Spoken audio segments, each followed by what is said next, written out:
Hello, my friends. You are in for something really special. I just finished up my recording with Dr. Pam Popper. Dr. Popper, if you don't know her, she is an internationally recognized expert in nutrition, medicine, public health, and is especially known for advocating prevention and lifestyle-based approaches over conventional sick care. She breaks it all down for us. We talked about a number of things from overdiagnosis. We talked about DCIS not being cancer. We talked about her requirements for a healthy life and how we need to focus on maintenance and taking care of ourselves with the same care and respect that we take care of all the other things in our life. So if you are ready for that wake-up call and want to know what you should be doing to mind your health, then sit tight and stay tuned because here comes Dr. Pam Popper.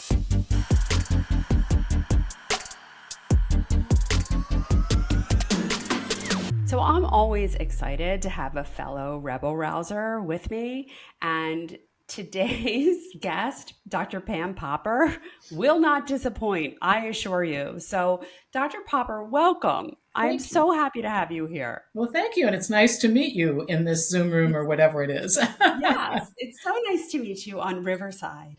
Um, your ears must have been burning because I was talking about you and then I asked you to come on the podcast. You agreed to come on the podcast. And then since the time that you agreed to come on the podcast, like five more people mentioned your name to me. And I said, I know.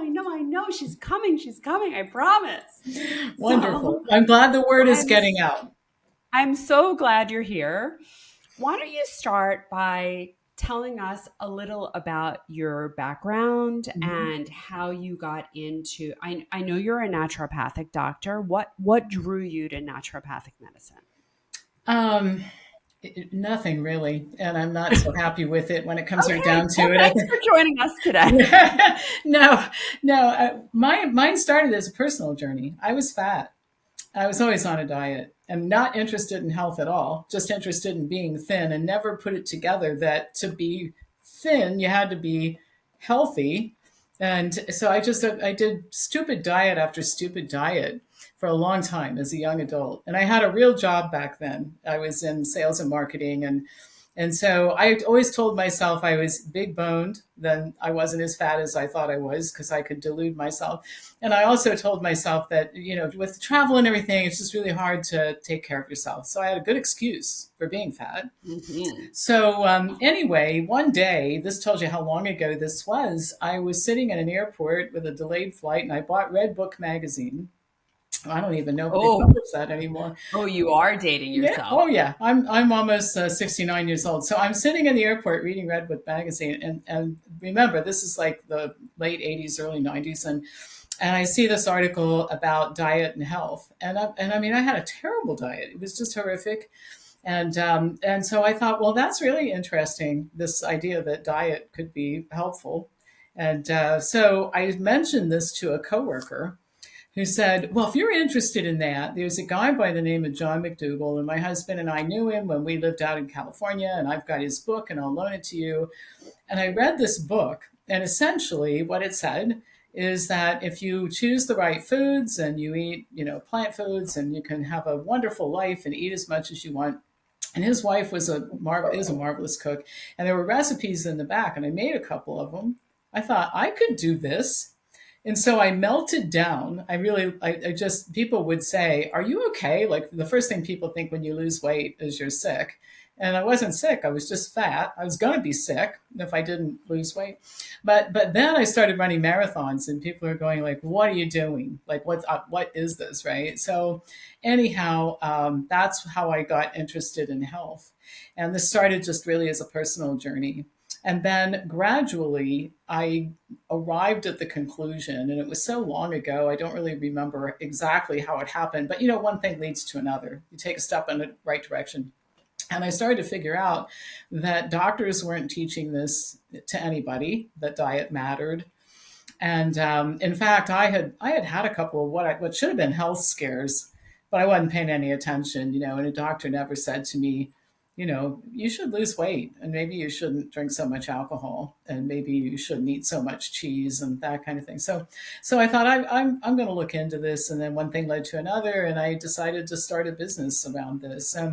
I think I was drawn to naturopathy really because I was so disillusioned with the conventional medical system. I wrote about this in my new book. My mother loved doctors, and she died a ghastly early death after 20 years in and out of hospitals. And so that was my introduction to Western medicine. Lots of operations and shoulder replacement, all this kind of stuff. She was always in a rehab center for having some surgery. And so I knew that wasn't good. So I thought naturopathy would be better. I think it has limitations. I think, unfortunately, the two systems seem to be merging a little bit. And I don't like that at all because the I think that treating symptoms instead of causes, regardless of what you're using, is a bad idea. We got to show people that you can actually make yourself a new body that's healthy in most cases, and it's done through diet and lifestyle changes.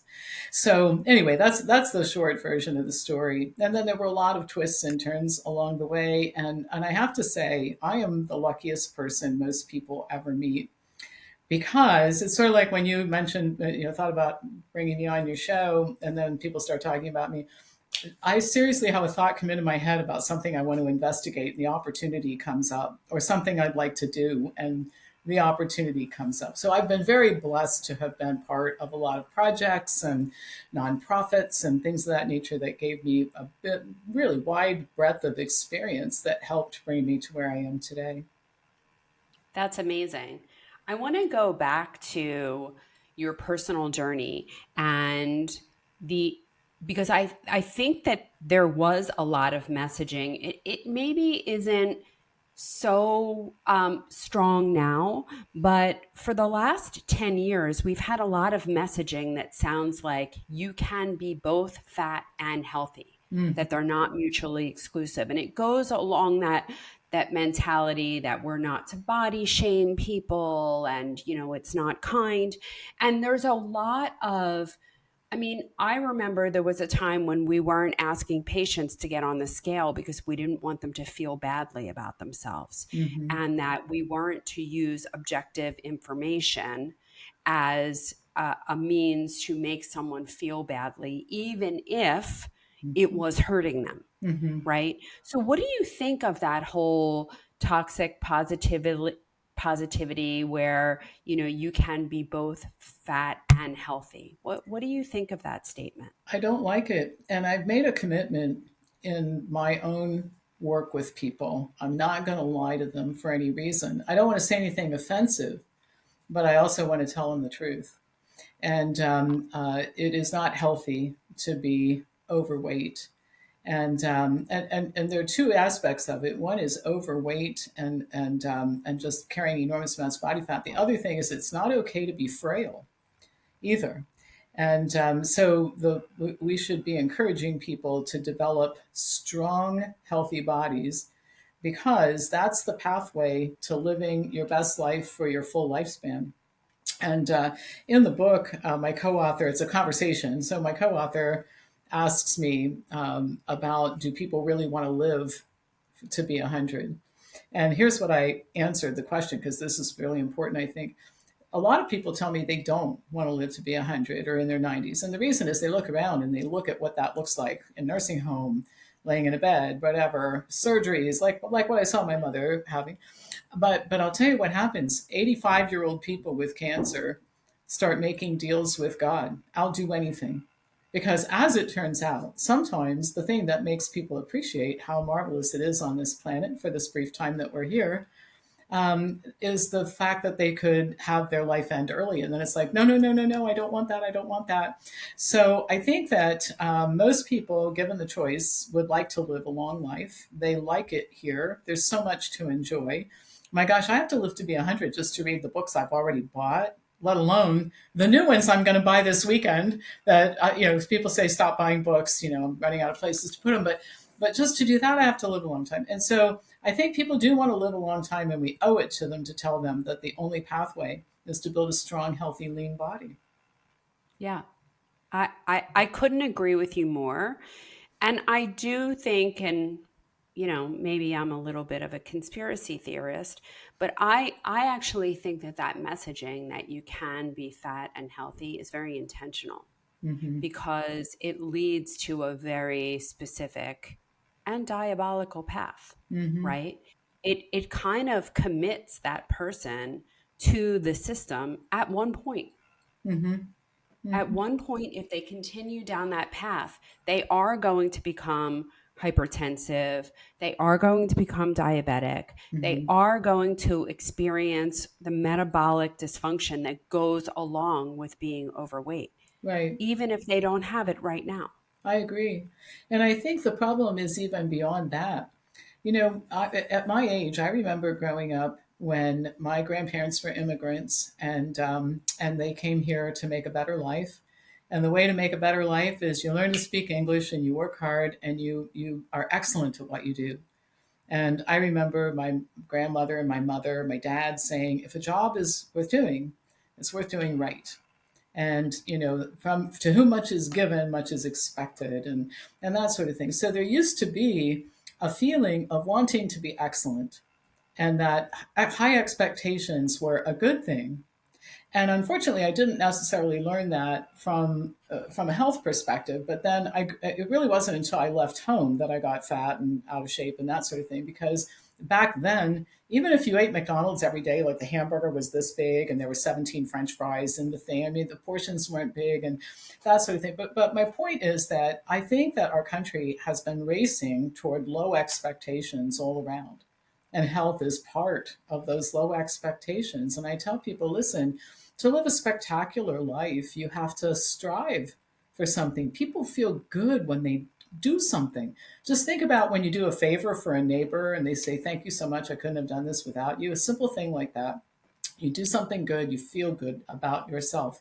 We need to have more of that. Expectations of our children that health is an expectation and academic success is an expectation. You have to read, you have to write. So I think the whole country's been trending toward this. Let's use these soft messages so that no matter how badly you're failing at whatever you're failing at, including health, it's okay. It's not Yeah. okay. Look at where we're ending up. Yeah. And we're very much geared towards mediocrity, Mm-hmm. right? And I think that that is part of what people have become to expect. And Mm-hmm. so the answer that people get from their doctor when they go and say that they're tired and they don't feel well or they don't feel their best, or the doctor kind of gives them the answer, well, what do you expect? You're getting older, it's Mm-hmm. outside of your control, this is just how things are. And it's just perpetuating this state of mediocrity. Mm-hmm. I agree. I'll tell you another thing I think contributes to it too. I've been talking about this more lately. When I was a kid, again, I sound like I'm 190 years old, but I'm actually only 69 years old. But here's the thing: we had a family doctor, and that doctor took care of my mother and my father and my mother's grandparents and my sister and I and my aunt and uncle and their 5 children. We all lived kind of close together, and so we were a tight community. And he knew our family. And so when you have a relationship like that with people, you're much more likely to have an honest discussion about something than today's visits. Like I have to defend doctors a little bit and nurse practitioners. The visits are short. There's no relationship. Next time you come in, it might be with a different person who sees you for 11 minutes and says, oh, you're just here to get your prescription refilled. And so I would like to see independent practitioners who are dealing with generations of the same family. And then pediatricians, for example, would be specialists who dealt with children who had specific pediatric illnesses rather than let's show up every 3 months to get jabbed and we'll call that healthcare. That's really not healthcare for children. So anyway, I think that's contributed to it too. There's no relationship there for somebody to say, you're starting to put on some weight and that's concerning to me. Let's talk about it. Well, to talk about something like that, you can't do it in 11 minutes. So that the whole system needs to change to facilitate better expectations. Yeah. I think it goes even deeper than that, in that I'm not sure that even if they had the opportunity for a longer conversation, which they don't. I mean, there's no doubt the system is very broken. And I Mm-hmm. think that most physicians go into that system with totally different Mm-hmm. expectations They do. and with the absolute best of intentions and motivations. And then they get forced into a very, very broken system. Mm-hmm. But the truth is that even if they were to start that conversation, I don't know that they have the words, the tools, or the support mechanisms to help someone to reverse that situation and circumstance that they're in. I don't think they know how to tell people or help people to lose weight because they're trained that losing weight means eating less and moving more. And that is a very reductive, oversimplified way of thinking about weight loss. Our system is very, very broken. Mm-hmm. It is. And and I I know that you don't like the fact that the systems seem to be merging. What is it that you don't like about that? Um, I think we've gone from common sense, empirically proven things. You know, if you go back to before medicine became so standardized, and I think there are a lot of misunderstandings, for example, about the Flexner report and that sort of thing. And one thing I tell people all the time when you're looking at issues with health and medicine is two things can be true at the same time. The outcome Mm-hmm. wasn't so great. But when Flexner started looking at how to reform medicine in the United States, the average medical doctor made less than the average government employee. They were reviled, and some of the medical schools were subpar, beyond comprehension, subpar. And Flexner actually had a pretty good track record. He had built a school himself, built on German principles of education, which were pretty strong. So his idea that there needed to be standardization was not terrible. Now, what happened after that was terrible because it wiped out what was then an empirically based alternative, what we would today refer to as an alternative medicine system.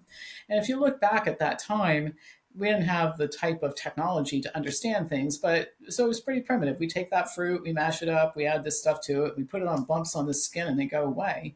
Okay, so you might not understand the mechanism, but you've proven that it works. You've demonstrated that it works. Okay, so all of that sort of gets wiped out over time. The AMA became very aggressive, and Morris Fishbein in particular had 300,000 people on the quack list or something like that. It was ridiculous.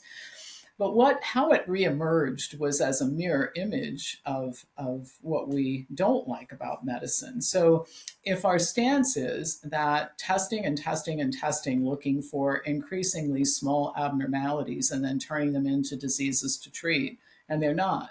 I mean, a great example is ductal carcinoma in situ. It's not cancer. They're calling it stage 0 now because they're trying to backtrack. And but if too much testing over here is a bad idea, it's a bad idea to do the same thing over here using different tests. If too much Mm-hmm. drugging over here is a bad idea, it's a bad idea to load people up with supplements to treat symptoms over here. And so, Mm-hmm. what I think really needs to happen is the two systems need to be merged. And, like you said, medical doctors don't know anything about diet and exercise, and they have an idea. I mean, they know that hamburgers and french fries are not the best lunch, but beyond that, they don't know much to do. And I think that the naturopathic community has become way too medicalized. And so, our answer to that, by the way, is capital letters with a trademark informed. In other words, it doesn't matter whose idea it is. It goes through a filter that we all agree on in the beginning. And this is how I started my business because even back 1996 when I opened, people were confused. And I said, listen, we'll never get to the bottom of this with he said, she said, this doctor, that doctor. I read an article, you read a different one, and I wrote a book and you wrote a different one. What you have to do, it's like playing football. The first downs are 10 yards, 15 minutes in the quarter, 4 quarters in the game, and you kick through the posts to get a field goal. It's never any different. We're not talking about who won the Super Bowl in October. So we set forth the idea of these rules. For example, it has to be clinically significant, not just statistically significant. that it has to represent, if the test has to, if you're doing some kind of screening test, it has to lead to longer life, less morbidity, etc. We have 19 of them. And so that way it levels the playing field. Nobody should be defensive about that. And if you're thinking that you're defensive, I say this to my critics, then tell me which of the 19 rules you want to eliminate. Maybe conflicts of interest don't bother you. So we'll have a debate and I'll tell people you're not bothered by conflicts of interest and we won't consider that a filter. Nobody in their right mind is going to show up for that, by the way. You'd have to have something be mentally deficient to agree to that, right? And so Right. I think the way that we solve it is we stop pointing at each other across the way from each other. And we Mm-hmm. basically agree on some principles and say, listen, we both can learn from each other. There's all of the factions out there can learn from each other, but we have to have rules of the game to come together, because if we don't, then we're going to go back to name calling and my book, your book, my article, your article, and this doctor and that doctor and somebody over here and somebody over there. And from a consumer standpoint, that doesn't lead any place good. Yeah, I agree. Um, you started to talk about DCIS and Gilbert Welch's 2014 book, Overdiagnosed, is, a glaring elucidation of how we are over screening for so many conditions. Mm-hmm. Over screening for blood pressure, continuing to lower the threshold for treatment, over screening for lipid abnormalities, over screening for prostate cancer, over screening for thyroid cancer, over screening for breast cancer.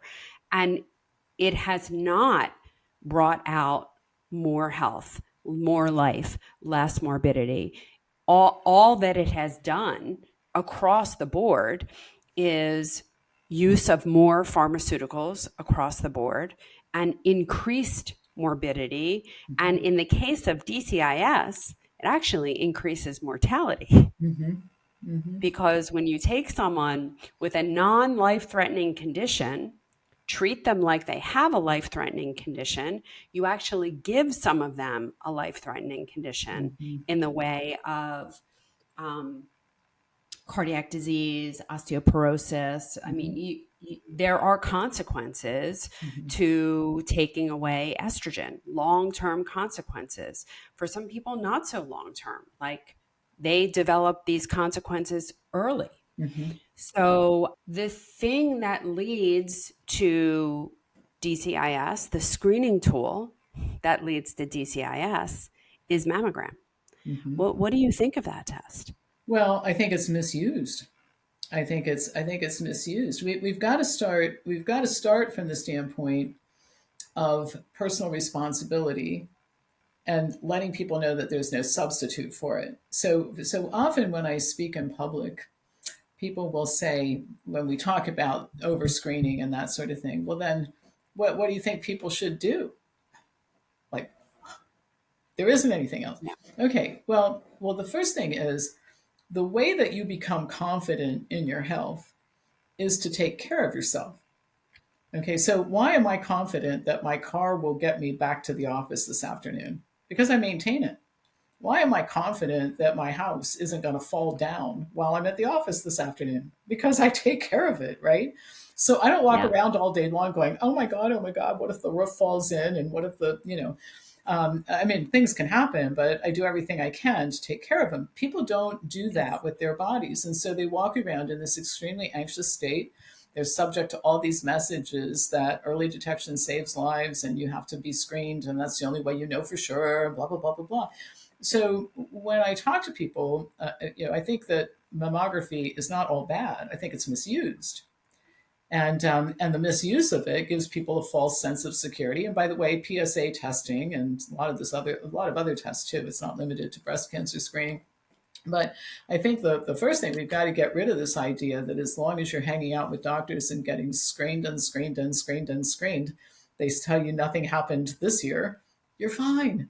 And by the way, this is being told to people by doctors who weigh 300 pounds and are visibly unhealthy. Mhm. And that is Yes. another problem we have too. We have to model Mhm. good behavior. We would not tolerate second grade teachers who can't read. And I don't want a CPA to file my tax returns who spent time in prison for tax evasion, right? We have standards in other areas when we hire people to do various Hmm. things for us. And I think doctors should model good behavior. And it doesn't mean everybody has to look like a fashion model, but come on, the smoking outside the ER is just the most visible. Like, what the heck, you know? Yeah. No, I couldn't agree with you more. And I think that that is a major problem that probably starts at the medical school education level Mm-hmm. because we're not taught to model good behavior. Mm-hmm. And I mean, in surgical residency training, I can tell you that I can name the attendings Mm-hmm. that would go between cases to go have a cigarette. The amount of drinking that happens in that population is tremendous. There are a Mm-hmm. tremendous amount of alcohol. There's a tremendous amount of alcohol consumed. Mm-hmm. They don't prioritize sleep. They're not exercising. Like their jobs are very, very stressful. And I can tell you that the surgical lounge is not filled with people cross-legged meditating between cases, Right. Right. right? Like that's not what's happening. Right. So they I don't know that they're preaching it, but they for sure aren't practicing it, Right. Well, and there's right? another aspect of medical school too, and I've heard many doctors, Vinay Prasad's talked about this a lot, and it's even the way that doctors in training are introduced to patients. And I remember seeing a podcast where Prasad said, "We got to get rid of calculus as a precursor to medical school application." He goes, "I've never used calculus with any cancer patients ever in my life. They don't ask That what were my that is calculus valid. grades." Yeah, I mean, Yeah, it's just that ridiculous. is valid. Yeah, and then the second thing he said is that from the very beginning, the doctors should go to school in the morning and they should be seeing patients in the afternoon with doctors and starting to learn how to interact with people. And then the third thing, and this is something I've done some research on, and it just absolutely has to end, is all this standardization. And this goes back to when the Affordable Care Act was passed. And so the whole idea, it always sounds good in the beginning. We're going to collect the best practices, and then those are going to be the ones that we encourage and reimburse. And what it turned into is oh, you only get reimbursed if you do it this way, and then, so this leaves doctors very little choice, and doctors should be able to use their judgment. Good doctors need to use their judgment and should be able to Hmm. use their judgment. And the other thing is a friend of mine who supervises residents was telling me in the beginning, like when he said, if you turn the clock back 20 years ago, we used to take doctors around and we'd be asking, okay, Mrs. Jones is here in the bed. She's got these 6 things wrong with her. What do you think we ought to do with Mrs. Jones? And so doctors had to think critically about what to do with Mrs. Jones. He goes, now it's like, Mrs. Jones has high blood pressure. What do we do? So you're spitting out answers to reductionist questions instead of Yeah. trying to. So all of this standardization, we need to go back to a much more hands-on, less technical standardization, rules, guidelines that are generated by computers and algorithms, because humans are not really treated very well with algorithms. As it turns out, we're not machines. No. It just doesn't work. Are you ready for a breast cancer screening revolution? Well, I'm thrilled to introduce to you a breast cancer screening tool that I have only recently learned about, but I have universally adopted. This is the ARIA test. This groundbreaking at home breast cancer screening test is one that I believe will completely change the game. So imagine a screening test that's as simple as shedding a tear, because that's ARIA. It's a non invasive, convenient, and perfect for all bodies and all breasts. Dense breast implants, no problem. ARIA makes it clear for everyone, even women as young as 30. ARIA is backed by over a decade of clinical trials, thousands of samples, and it's developed alongside top breast health experts. Here's how it works. You collect a tear sample at home, and then ARIA then analyzes it for protein biomarkers that can signal early breast cancer. And the best part, You get a consultation with a breast health specialist to review your results. Now, ARIA isn't replacing breast imaging. I am using it alongside QT. It's complementing it and giving you a fuller picture of your breast health. Knowledge is power, and ARIA is putting that power back in your hands. It's time to take control of your breast health, and ARIA is another way of doing it. Go to aria.care, AURIA.care, and use my code Dr. Jenn 20 in capitals, DRJENN 20 to get 20% off. Back to our show. You're absolutely right. I heard a horrible story the other day of the business side of medicine, where a very big orthopedic group was given a package from Medicare that said, listen, right now we're paying you $18,000 to care for a person who you do a knee replacement in. So I'm going to propose that we now pay you $16,000, and if you can do it for less, we'll split the difference with you.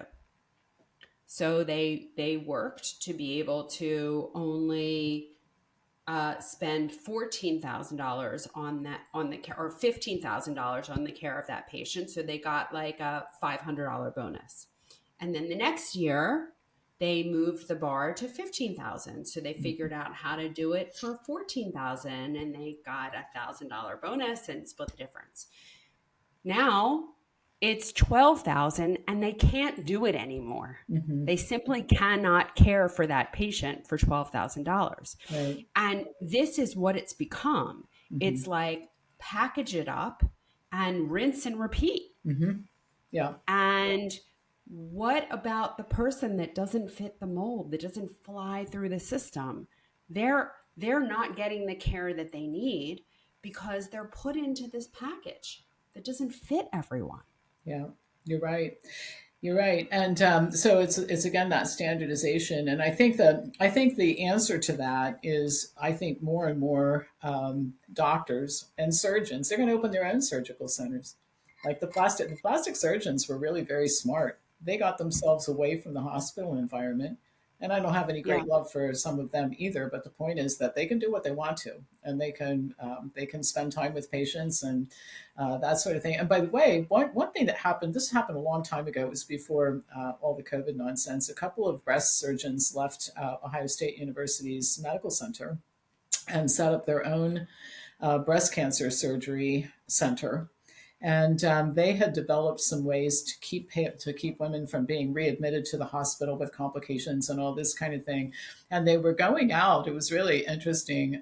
They were going out to see people who administered self-insured health plans at the corporate sites, and saying, we can do this for less because we don't have all that overhead. It wasn't cutting the cost or the service or in any way. It was just, we don't have that enormous $10 billion complex to worry about.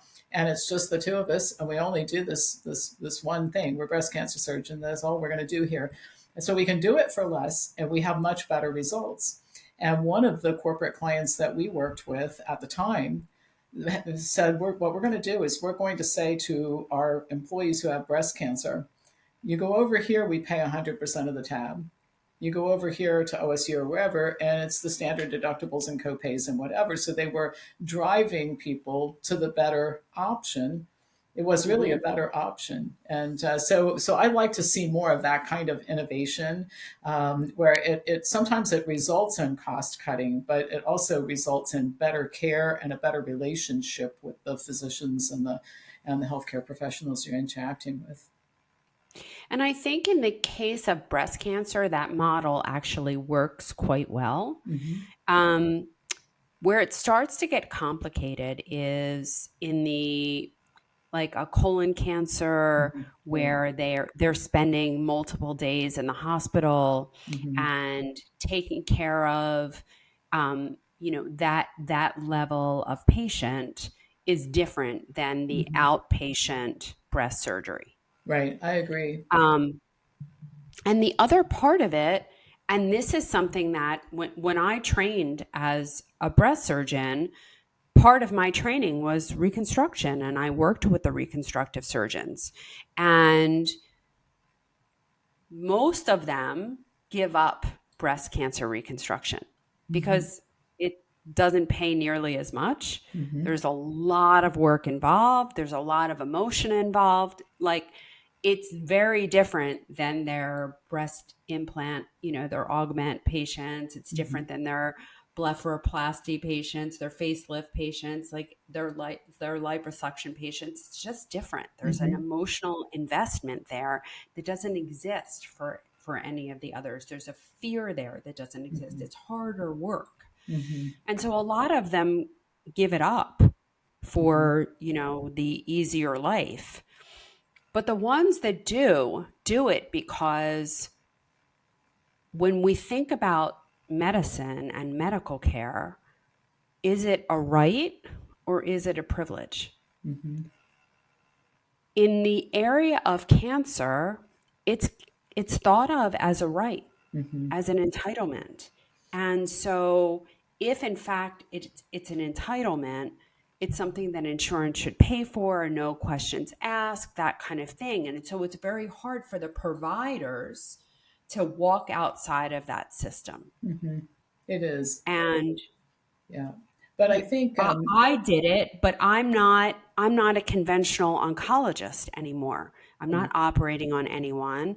I'm not administering chemotherapy. I'm just not functioning in that capacity, which is why I could walk away from the system.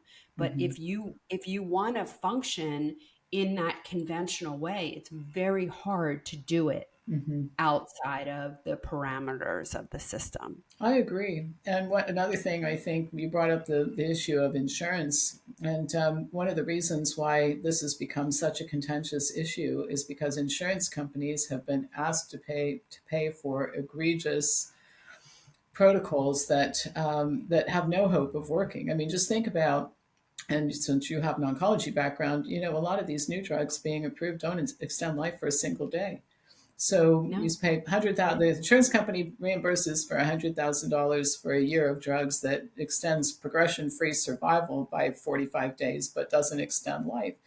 Another very good example is what happened back, I think it was late 80s, early 90s, when the whole scandal with that South African doctor who published the fraudulent data, saying that he was doing bone marrow harvesting. I don't know if you heard this story, and it's not an isolated case where something like this has happened, but he published. Wait, I did not hear this story. So can you give more details? Yeah, sure. This guy's I don't know what you're referring to. Oh my gosh, this is. I wish I could tell you this is the only time that it happened, but this guy's name was Baswota, and he was a South African oncologist, breast cancer oncologist, and he claimed that what he was doing was administering multiple types of chemotherapy.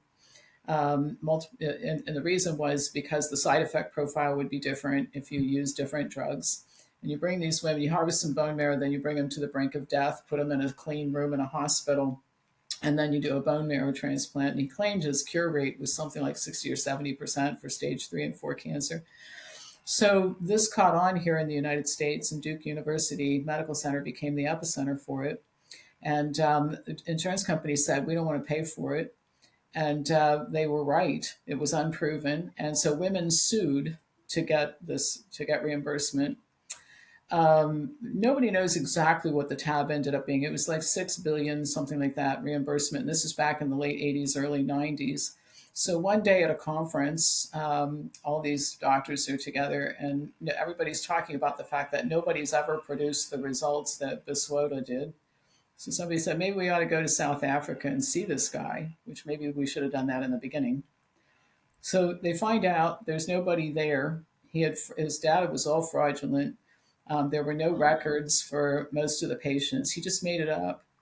And so when people beat up insurance companies, I'm no big fan of insurance companies, but the reality is that they have a point of view too in this whole mess. And we're not going to fix this if we continue to tell insurance companies that you're going to have to pay for whatever we dream up and whatever cost it's going to be.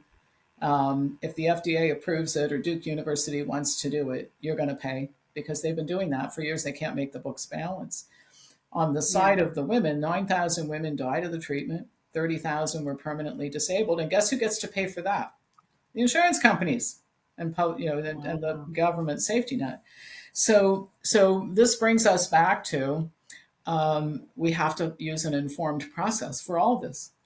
In other words, before you go to court screaming and hollering that your cancer treatments are being withheld from you by nasty insurance companies that just want to make money so their CEO can live in a big mansion. And by the way, that thinking is what resulted in a CEO getting gunned down the street in New York. All right, that thinking is very dangerous in a number of different areas. Let's bring the guy from South Africa here and comb through his data and see if there's anything there before we run off to the races and we're all enchanted with the shiny new thing. And that goes on all the time. And so we have a carelessness about healthcare, a lack of discipline that bothers me greatly, and it affects all branches. And I'm not. And by the way, there are shining lights. I'm glad to have met you because you're a shining light in this. And I have friends who I think Vinay Prasad is a shining light, thinking doctor, critically thinking, willing to speak out even if it threatens his job. And I have some friends who've done that. I have a psychiatrist who supervises psychiatric residents and said won't let them spend time with drug reps, and they complain. They say, well, all the other doctors are allowed to. She says, well, when you're here, no. I said, well, one of these days you're going to get fired. She said, I don't care, but we're not entertaining drug reps in this department under my watch. So there are shining lights out there, but that is so rare. That is so rare, but that needs to be the standard. We need to up the standards, and make everybody out their A game and evidence-based. And that evidence-based has been so polluted with ridiculousness. A lot of medicine's based on sound reasoning, not sound science. Sounds like it should work, but it doesn't. Right. And it's a huge issue. I forget who wrote the book. I think it was called Cancer, and it was all about the pharmaceutical industry, the development of new oncologic drugs, and the fact that we have become a system where we put in all of these surrogate endpoints that have nothing to do with increasing survival. Right. And then we approve these drugs, which don't work any better than the drugs that are now off patent, right? But instead of them being completely affordable, we've taken something that is, I'm making up a number, but I don't know it, $1,000 an infusion. And we're substituting in a drug which does not work better, which does not extend life, which has never even been proven to increase survival, because that was not the endpoint of the study. Right. The endpoint of the study was response to treatment. Right. So, and now we're paying $100,000 for an infusion for nothing, for no benefit, and in many cases, increased toxicity. Yeah, and cancer is a particular issue where we need for the various factions to talk to each other. I don't know if you read Kelly Turner's book, Radical Remission. Oh my God, she's one of my favorite people on earth. Yeah, and her books, Radical Remission and Radical Hope, they are assigned reading to everyone that I work with. Yep, that's the same thing we do. And the other thing is I tell people to subscribe to that podcast series, which is free. And by the way, I listen to those podcasts when I'm cleaning house or cooking food or whatever, and I learn stuff that I didn't know. But the whole approach, and we've seen this work so often with cancer patients, is to use the best of everything. People tend to want to pick a camp. I don't want any conventional treatment. I tell people all the time that would be a fatal mistake if you didn't have this surgically removed, or if you decided not to have any chemotherapy. The problem isn't chemotherapy. The problem is the stupid use of it. And the other thing is older drugs are sometimes quite effective, not very expensive, and when used in combination with alternative medicine, lead to very very good responses, particularly if the cancer patient is in a good mental space. If they think they're going to live, they're going to live. And if they don't, maybe not so much too, So Yeah. the right It's the attitude. number one predictor of how long you're going to live is how long you think you're going to live. Yep, That is exactly. the number one predictor. Oh, and I've seen this. I've seen people who are alive 10, 12 years later that if you looked at their original file, you'd think it was impossible. And then I've seen people who I thought could survive who didn't, because they just didn't have the energy and the because it takes energy to fight with the cancer institutions and that sort of thing. We have a member, longtime member now, 5 years, 4.5 years past diagnosis of stage 4 ovarian cancer, and she's volunteering at the Y and going to church and living a great life. And she gets a little conventional treatment, and we're not trying to get rid of it. We're trying to just extend her lifespan so she dies of old age instead of cancer. But the point that I Yep. want to make is that the where she's getting treatment, I think they're kind of aggravated that she's still alive. It's like, oh, you again.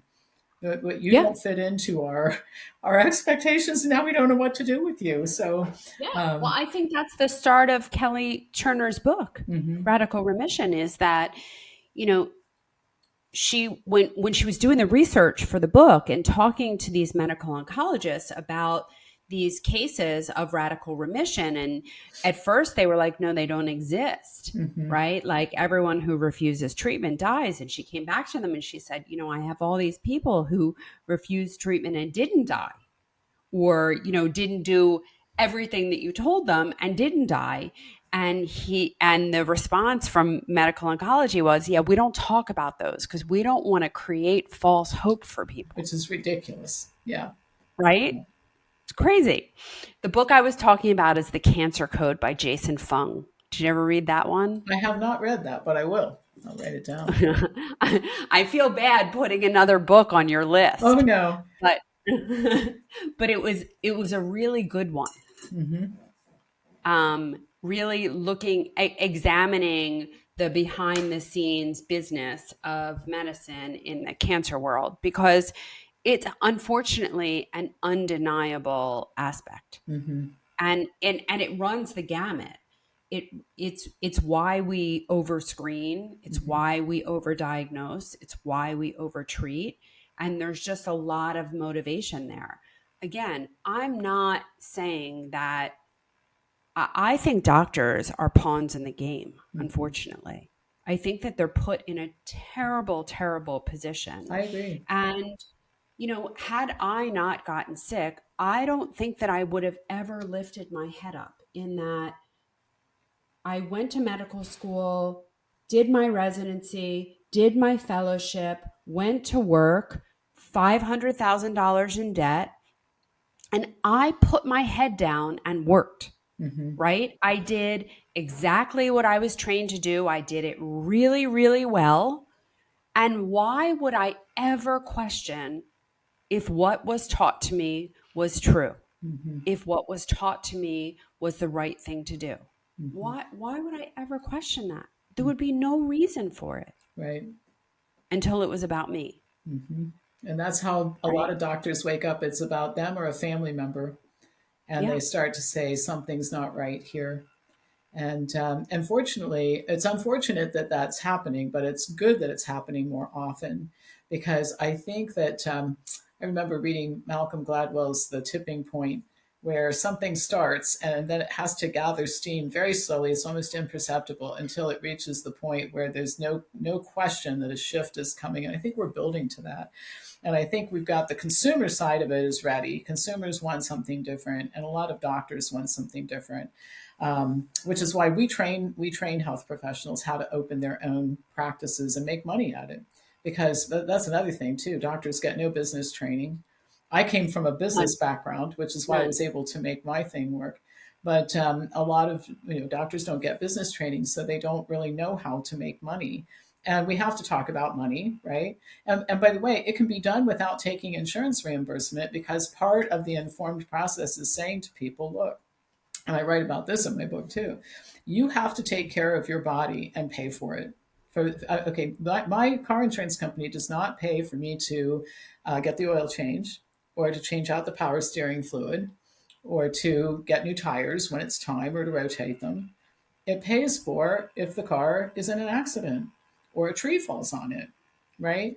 The same thing with, can you imagine if every time the gutters needed to be cleaned, I called my homeowner's insurance company and a couple of bricks fell out of the chimney. And I call okay, so my homeowner's insurance would be $42,000 a year. And Yep. nobody could afford insurance, right? So we've got to go back to the place. And I think this will encourage personal responsibility. I tell people all the time, if you took care of your body like you take care of your house and your cars, you'd be in great shape because you would make sure that the scheduled maintenance was done every day. And scheduled maintenance starts with breakfast. Then it starts with the next step is the gym. And then the next scheduled maintenance for the day is lunch. And then the next scheduled maintenance is dinner.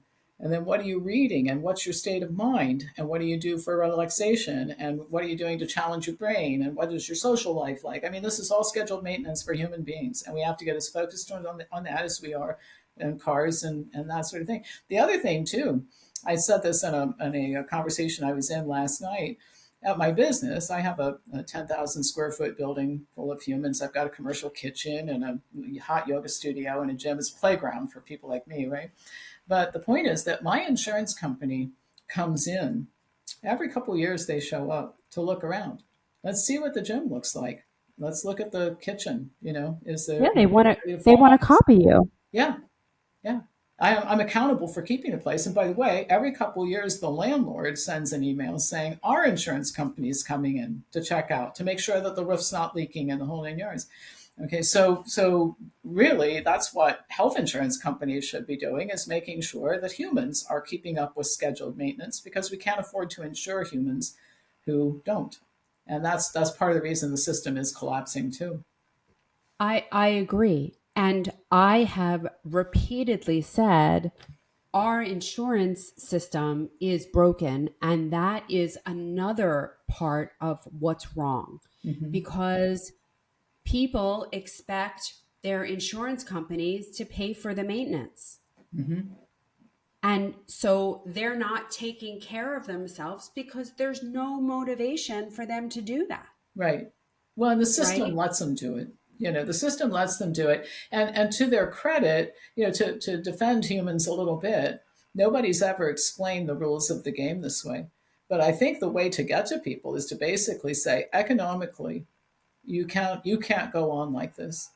And the system is so terrible that it is to the place where people are willing to entertain something different. And I think that the answer, my proposal, is the first thing is we have to agree on these informed principles. Everybody has to agree on the same principles. We have to. And like I said, I don't know any reasonable person who's going to look at this list and say, I'm opting out on the epidemiological studies dictating protocols. Really? You want to make that argument in public? Good luck with that. So we start there. The second thing is we have to get people to take financial responsibility. And that's getting less and less difficult to do because the co-pays, unless you're on Medicaid, the co-pays are huge. Medicare doesn't pay for anything anymore.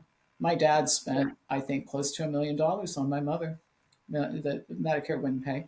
So anyway, I think we get people committed to financial responsibility and a cost sharing program. Like the Christian cost sharing programs have done a very good job. First of all, they don't let you in unless you commit to taking care of yourself. Okay. Yeah. The second thing is that they basically, when a huge expense comes up, they just send it out to the group. I have a member right now who went to an alternative clinic for cancer treatment, $150,000, and they paid it all.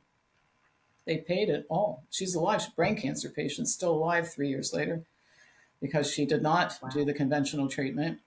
And so we know that can work. Those things have been around for a long, long time. And then we get doctors out of the system, free them from the prisons that they're in, and teach them how to have fun.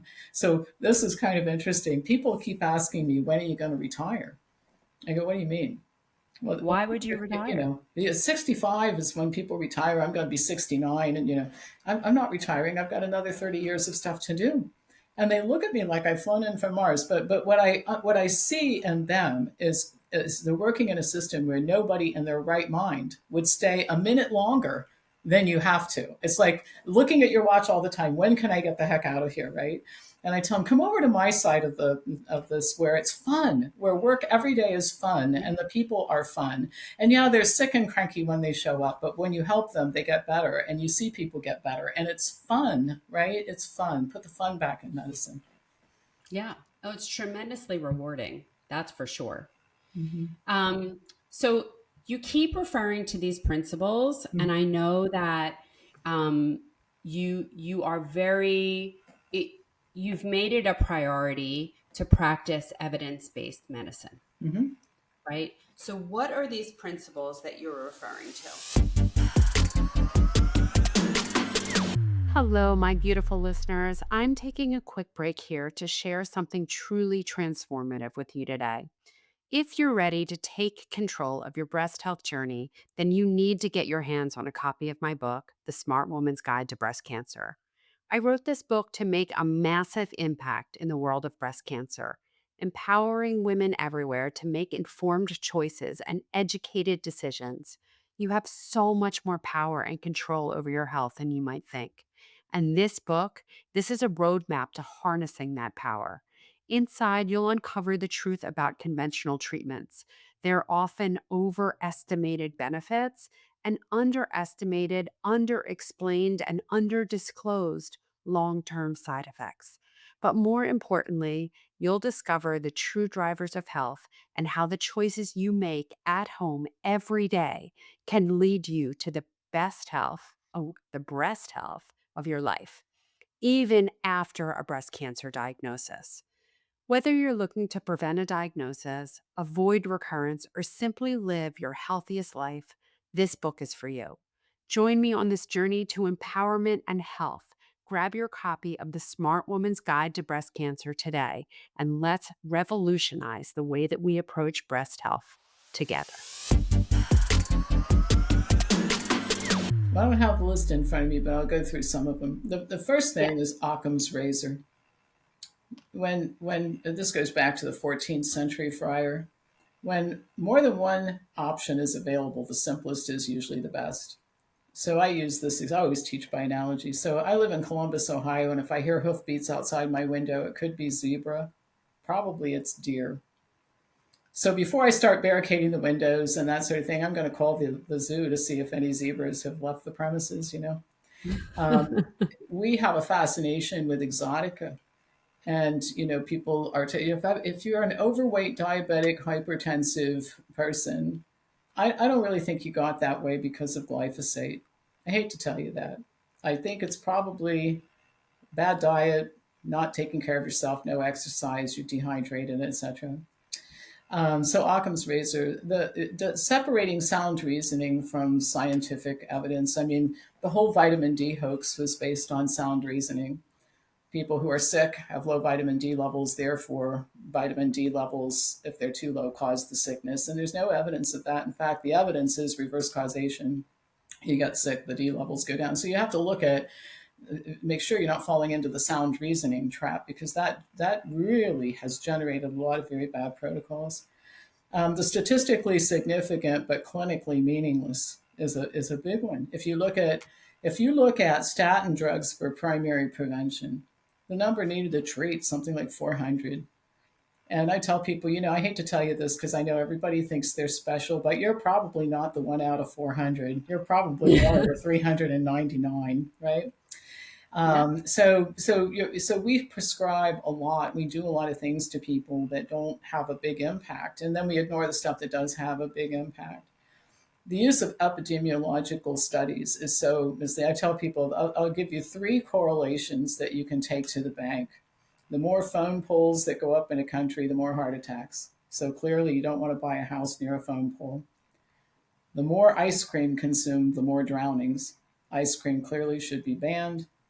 And in countries where women are getting more driver's licenses, the breast cancer rate is going up. So if the United States cared about females, they would not let them drive. Okay. Now, what's really going on here? In westernized countries, more women are driving. Like in Saudi Arabia, they're westernizing. So what happens? Different diet. So taking away the driver's license means they maybe couldn't go get fast food, but it's not really going to solve the problem, And ice cream, when is ice cream consumed in the summer? Where do we consume it? By the pools and the oceans. So if you ban the ice cream, you're still going to have the drownings. So it is astounding to me, the amount of, and by the way, two things can be true at the same time.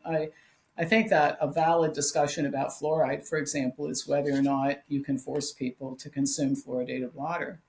But the studies that they're using are garbage, just plain garbage to make the argument against fluoride. And this decision out of California that everybody's saying is so fabulous. I did an interesting thing. I read it, and I tell people, if you take up reading, you're going to be amazed at how much embarrassment you save yourself. So I read the thing. It's 89 pages long, and I also looked into the judge who issued the decision. He was nominated 4 times. His own party wouldn't approve him. He was that bad. So you start with, this is a questionable person to begin with. And then he starts out by saying there's 75 epidemiological studies and 19 of them are high quality, but there is no such thing as high quality epidemiological studies for making treatment decisions, right? So, because you don't have any confounding factors, that's another thing. Have you taken into consideration confounding factors and all that? So on this business of fluoride and IQ, it doesn't prove anything.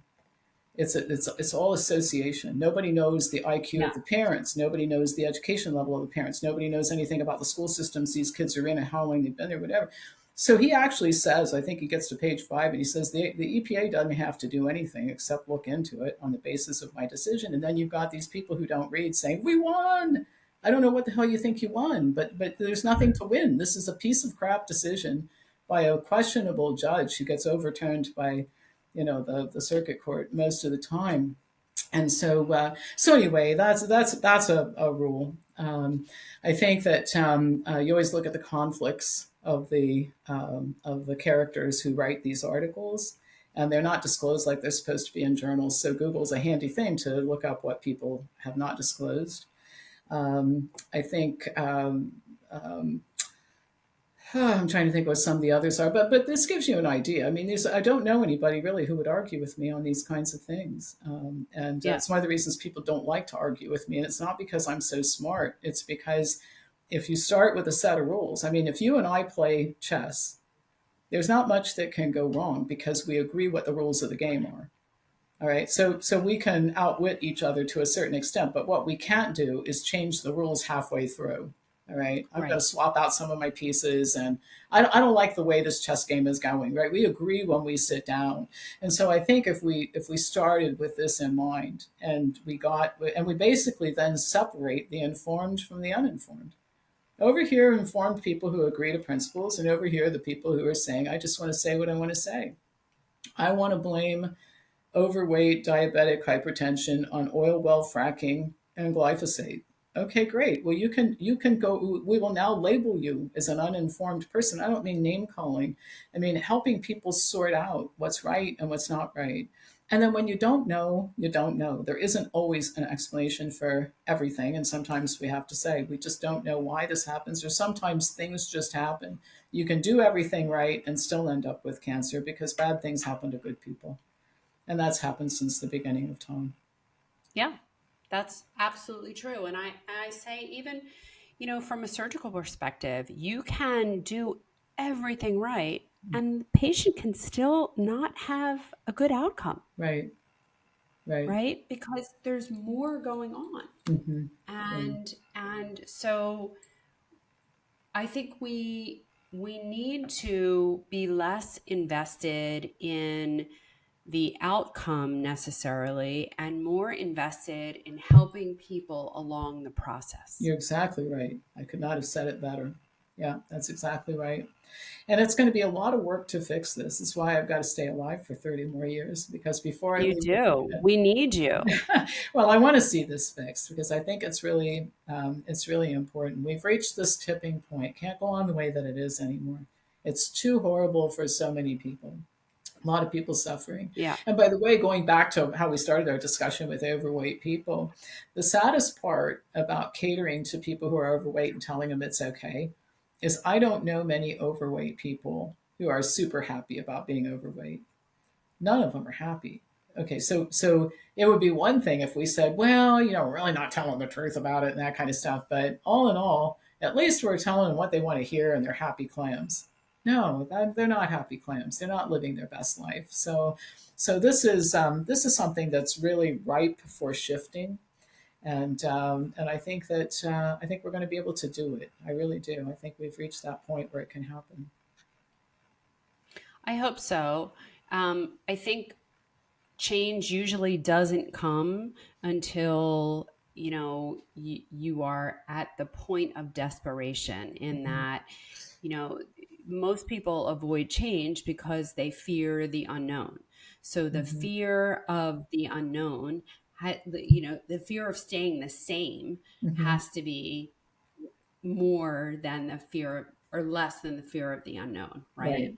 Right. For Right. people to really commit to making a shift and making a change. And it's not new that our system is broken, but we are going to get to a point, I think, in the very near future where we simply cannot afford to go on like this, Right. where we won't be able to sustain even the system the way it's working now. We won't be able to take care of these people who are so sick from metabolic diseases that you and I know are Mhm. completely reversible with Right. diet and lifestyle. Well, I think the good news, and there always is some good news, I think that the government at some point in time, because more and more and more people are covered by government insurance and these exchanges and that kind of thing, and this isn't going well. I think at some point in time, they're going to start facilitating people moving to other systems. And one of the things, I have a nonprofit that started gathering people up during the COVID debacle, and I've said, we started during the COVID debacle because people needed they needed each other, and it was a frightening time, and we got involved in a lot of litigation. We're still involved in a lot of litigation regarding that, but I think the new thing, we've moved beyond that to a certain point, and now the reason to gather people is to accumulate a critical mass where you could flip the switch and say, we have enough informed people that we can really make this mess irrelevant. And there's a chapter in my book called Making Them Irrelevant. In other words, we got to stop thinking that there's some way we're going to write to our congressman and get him to change it. Our congressmen are in the pocket, and women are in the pocket of big pharma.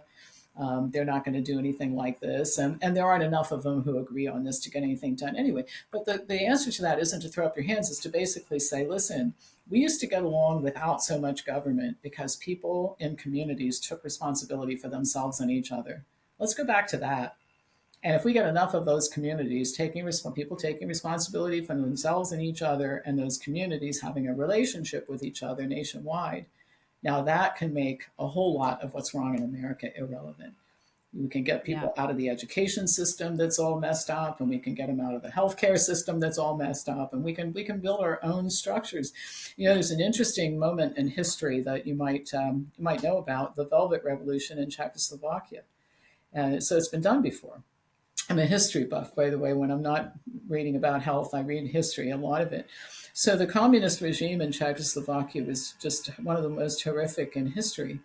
And so people in Czechoslovakia survived it by building a parallel society. And one beautiful example of how it worked is the communists didn't want them having American films translated to their native language because people would be all enchanted with all the freedom over here.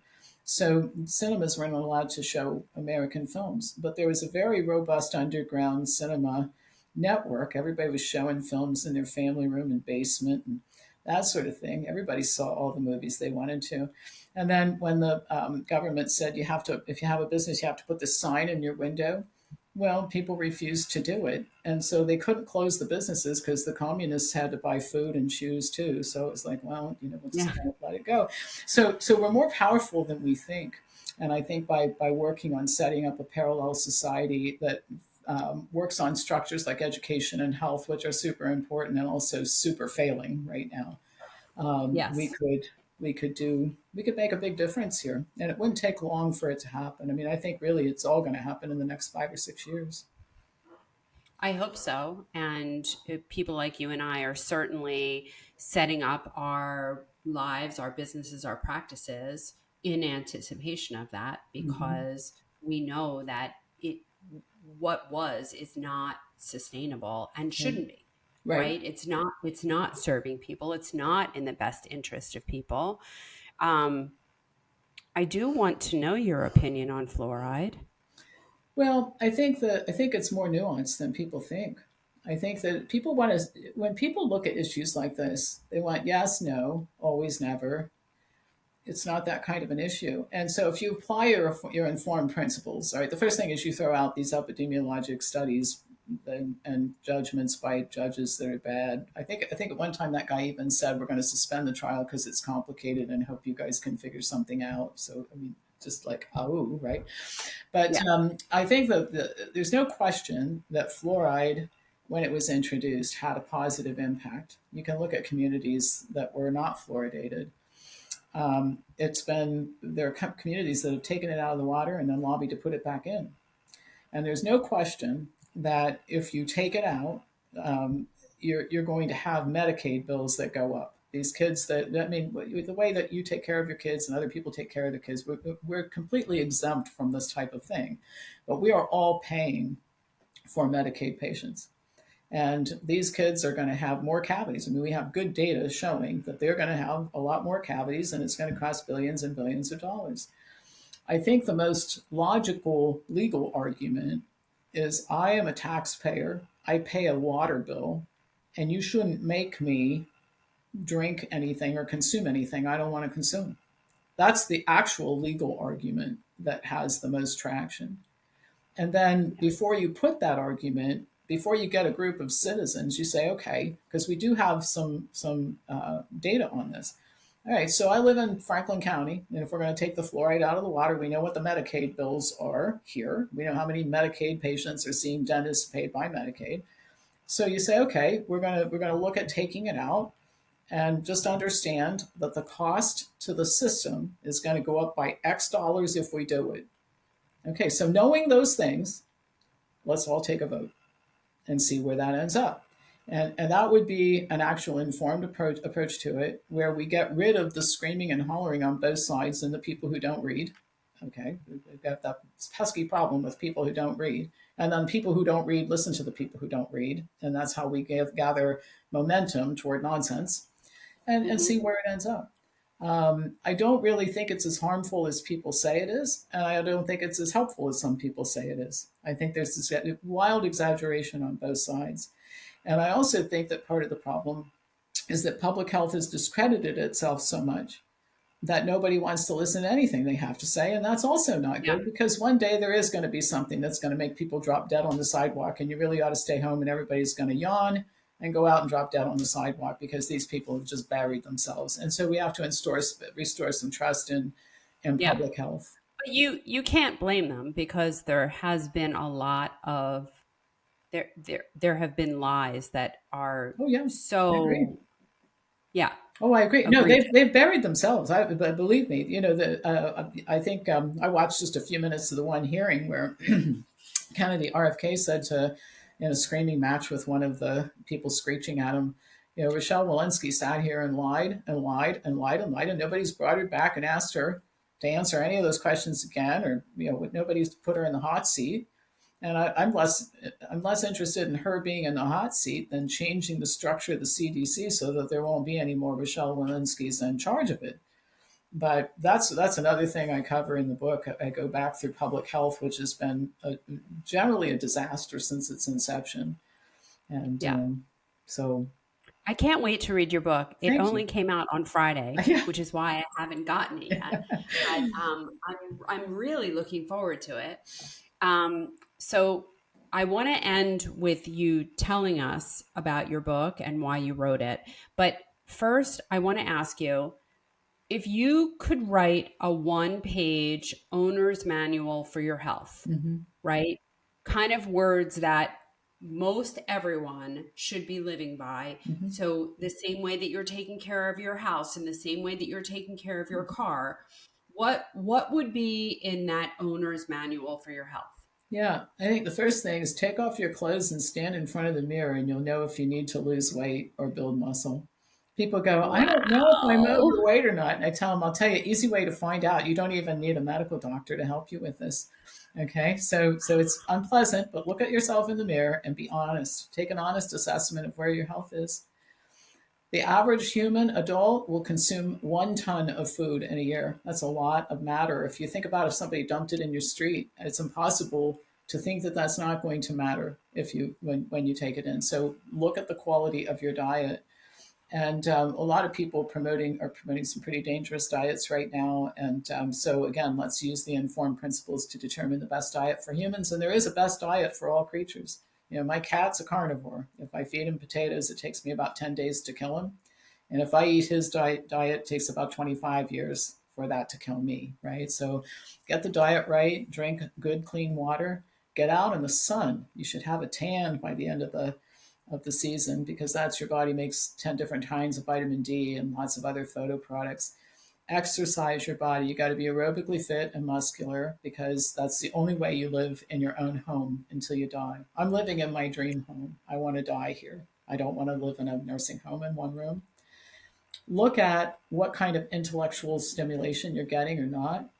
Read, join a book club, learn to play tennis, travel if you can, spend time with other people. Look at making a difference. I find that people who stay alive often stay alive just by sheer force of will, because they feel that they have something important to do. And so look at that and why you're here, and then express gratitude every single day. Write down something that you can appreciate, because most people don't appreciate how great it is here. And it's easy not to. There's traffic and there's this and there's that, and then a bill comes in the mail, and you get focused on all this minutia. But one thing that I've been doing probably the last several years is just seeing how beautiful a sunset is, and how pretty the deer are in my yard, and how funny Winston, my cat, is when he's. I have a butterfly bush outside my window. This is my home office, and when he's trying to climb the wall because the butterflies are swarming around. Oh, the butterflies must drive him Oh, he loves bonkers. it. I mean, it's the best thing ever. And one of my coworkers did my front yard. Oh yeah, oh yeah. I thought the first time he saw the butterflies, she planted it last year, and we didn't have butterflies. But when they came this year, I thought he was actually going to climb the wall. That was how excited he was. So taking the time to just see how much fun he was having. I have a little place up in Port Clinton with a private beach, just a 2-minute walk away. And the last few years, I've just spent an awful lot of time walking on that beach thinking, I'm the luckiest person in the world. Most people don't have one house. I got two, and I've got this. And so appreciate things. Yeah. That alone will extend your life a lot. Yeah.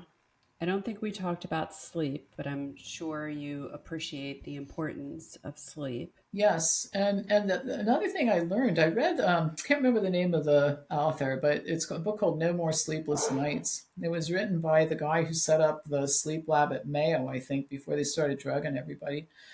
And one of the things he says in the book is we've gotten into issuing sound bites about sleep, and people have different sleep patterns. There are short, medium, and long sleepers. I'm a short sleeper, so if you try to get me to stay in the bed for 7 hours, I sleep lighter and lighter and lighter till I'm actually groggier than if I get out of the bed after 5. Einstein was a long sleeper, 9, 10 hours, and Edison was a short sleeper at 2, 3 hours, and then he would nap. And so get your sleeping pattern, figure out what your pattern is, and then be respectful of it, because sleep deprivation, it just sucks the joy out of everything. Yeah. Yeah. And you make bad decisions, Yeah. right? Including driving Because, a car when you don't realize how impaired you are. And because yeah. falling asleep at the wheel is one of the biggest causes of automobile accidents. Yeah. I love how that list started off with taking off your clothes and stand in front of a mirror and look at yourself with honesty, which I'm sure most people do not do. I Mhm. mean, I have so much even seen, and denial is undeniable, Mhm. right? I have seen women with like fungating cancers growing out of their breast, Mm-hmm. and how it got to that, and how, they're married and their partner doesn't know. And I think it's because we just stopped looking. Mm-hmm. We stopped looking. Yep. And it's important to look, because that's going to tell you the truth. Yeah, and it's not in a beat yourself up kind of way. It's just honest assessment. No. If Yeah. if I took over a healthcare company that was failing, which I don't want to do, but if I did, the first thing I'd do is I'd say, okay, why is this place falling apart? Okay, these are the problems. This is what we have to fix, and that's what I'm suggesting people do. Your starting point is to figure out where you haven't been paying attention and you should, and then organize your life. Believe it or not, we teach a time management class to our consumers, and I also teach it to Mm-hmm. my health professionals who study to learn how to do what we do. And Mm-hmm. because there is enough time, there absolutely is enough time. You just have to discipline yourself to get a paper planner and start planning out how you're going to spend your time in a deliberate way. And people don't do that. Yeah. I was going to ask you, like, what do you say to the person who thinks they're too busy to take care of their health? Because there are a lot of them. Yeah, and the thing I tell them is when people get diagnosed with stage 3 cancer, they drop everything and take care of their health.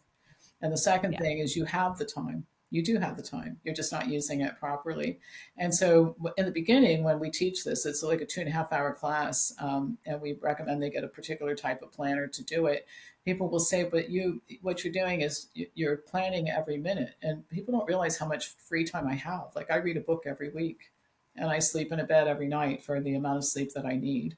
And I drive to my lake house and I walk on the beach and I have dinner with friends. But the reason I can do that and get everything done is because I planned it all out so that I'm not constantly scrambling around, something always out of whack. The house is a mess, or there's nothing to eat in this refrigerator, or I've got something that has to be done on Tuesday and I didn't get to it till Sunday, so now I'm going to stay up all night. So if you're planning, you have time to do all of this stuff. And then you also have time to enjoy it. Because I really do. I mean, there's some days I drag myself to the gym and I'd rather not go. But generally speaking, if you have That's me every Monday and Thursday, by the way. what's that?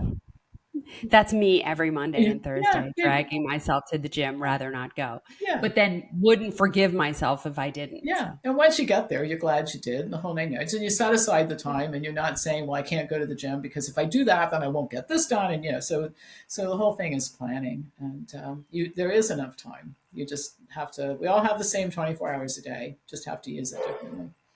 Yep. Tell us about the book. Who'd you write it for? Why'd you write it?